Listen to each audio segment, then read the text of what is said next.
Hi, thanks for stopping by and taking a look at this video.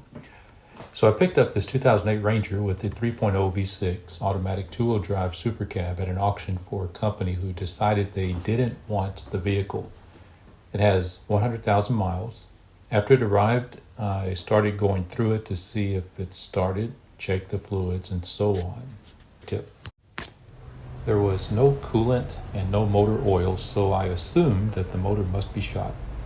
I filled the radiator, put in new oil for the motor, then a neighbor got it started using a bypass. Then we called a locksmith to program and make a new key. It ran for a while, but randomly would not crank. It would not start.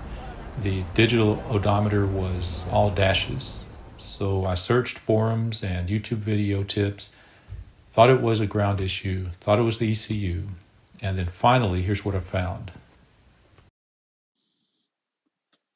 Under the driver's side dash where the OBD2 connector is, if you look beyond the plug, you might see another connection. This one was loose, so I took it apart, cleaned it, and put it back together. Now it starts every time.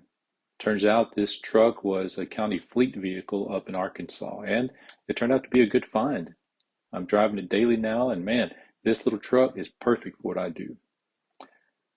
Well, hope this little tip helps someone. Do us a favor, hit the like button and subscribe. Catch you next time.